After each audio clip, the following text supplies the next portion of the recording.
One of the most tragic events of the 20th century occurred in Colombia in 1985 when an eruption of Nevado del Ruiz produced lahars that swept down river valleys and destroyed communities in its path.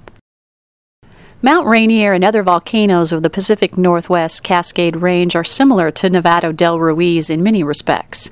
Massive amounts of snow and ice, a long history of lahars, and narrow valleys leading to populated areas. Could what happened at Nevado del Ruiz happen here? And if it did, are we prepared? In 2013, the US-Colombia Bi-national Exchange was created to help scientists, emergency managers, and first responders in both countries to learn from the events in Colombia and to work toward improving disaster preparedness in communities located near volcanoes. The exchange allows the Colombian officials to observe and learn about U.S. emergency response systems and for U.S. personnel to absorb the hard-earned lessons from the Colombians' experiences with volcanic crises. In 1984, after a century of quiet, Colombia's Nevado del Ruiz reawakened. For nearly a year, earthquakes and small steam and ash explosions pointed to the possibility of an eruption. With little warning, the volcano began erupting on the afternoon of November 13, 1985. Ash and muddy rain began to fall. Communities were alerted, but no formal decision was made to evacuate. Later that evening, a stronger eruption produced pyroclastic flows and surges that mixed with snow and ice to create a thick flow of water, ice, pumice, and other rock debris that poured into rivers that led off the volcano. The torrent eroded soil and loose rock, stripping vegetation from river channels to increase the size of the lahar as it flowed downstream at about 37 miles per hour or 60 kilometers per hour. Houses and towns located high enough above river channels escaped damage from the lahars. Communities in its path were destroyed. In the town of Chichena and in smaller communities along the river valleys, people perished, and many were left homeless. So some people in Armero, they knew that the volcano had an eruption. Also, they knew that the lahars were going down.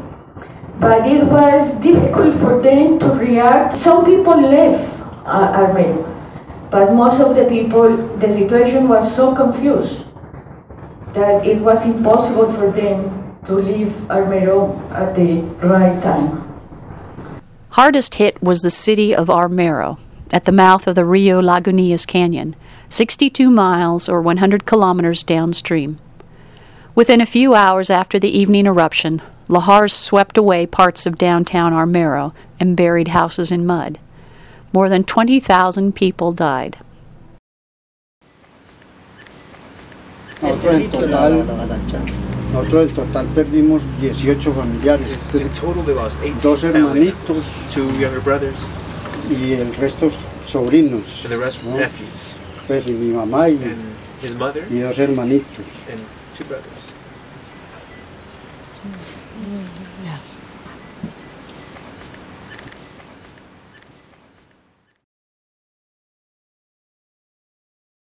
The disaster had a profound and constructive effect on scientific and disaster management communities in Colombia and around the world. What they witnessed and understood was eye-opening. Catastrophic lahars can be generated on ice and snow-capped volcanoes by relatively small eruptions. Lahars can bulk up in volume as they flow. Valley-confined lahars can maintain relatively high velocities, with catastrophic impacts far downstream. As a consequence, the Colombians revamped their volcano hazard mitigation and warning systems, and volcanologists from around the globe took a closer look at the threat of lahars to communities in their own countries. Mount Rainier has produced major lahars every 500 to 1,000 years, and smaller flows more frequently. The most recent major lahar to reach the Puget lowland was the electron mudflow about 600 years ago. It was more than 100 feet thick at the community of Electron and as much as 20 feet thick at Ording. With 11 major rivers draining Mount Rainier that lead to 6 well-populated lowland valleys, there is a great need for coordinated emergency response planning and public education about volcanic hazards in many Pacific Northwest communities. The Bi-national Exchange is the beginning of a collaborative, enriching experience in which societies on volcanoes share ideas and learning to encourage us all to continue improving the process of volcanic risk management from the technical, educational, and operational aspects. When we went to Armero, it's something I'd seen and talked about, and it really drove home the point of how similar the volcano at Mount Rainier is to the Nevado del Ruiz volcano, and the hazards that both volcanoes share. And it really opened my eyes to the things that Colombians had done that worked really well and continue to do this day to work really well, and the ways that we can improve our emergency systems to make sure that the tragedies that happened in Armero in 1985 are not replicated here in Rainier. And the one thing that I took from this for me is to make sure your employees are prepared and their families are prepared. And that's going to be my mission for the next 6 months, to make sure that Orting Valley Fire and Rescue is ready, prepared, and practice our plan. And then we can pass that culture of preparedness down for generations to come. And the final thing that that the survivors said is to believe it can happen, and believe it can happen to you.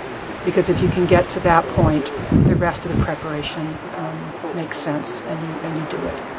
It's very difficult, and I will say it's almost impossible to say I'm ready for a volcano. But we can do a lot of things and be better prepared for an eruption, and that is the point. We can support each other. We are working, and we know that we have a very large responsibility working in a volcano observatory. But also you as a community, as a teacher, as an authority, as a decision maker, you have your role and your responsibility in this community. So we have to learn from each other, and the volcano may erupt, but the tragedy doesn't have to happen, and that is the point. Your role in preparedness begins with learning about the hazards where you live, work, or go to school, evacuation routes, and how to access information during a crisis. Ask local and state emergency officials and schools about their plans, and be ready to follow their guidance. Finally, gather basic emergency provisions and create a plan to reunite with family members if you are separated. I hope you can use us.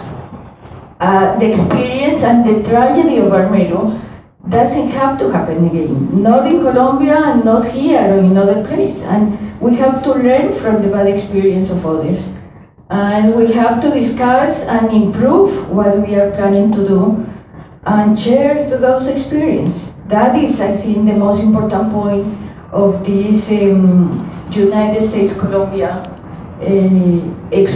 lessons to be learned and experience to share, so you don't have to live what we have through with Nevado del Ruiz. Thank you. Muchas gracias.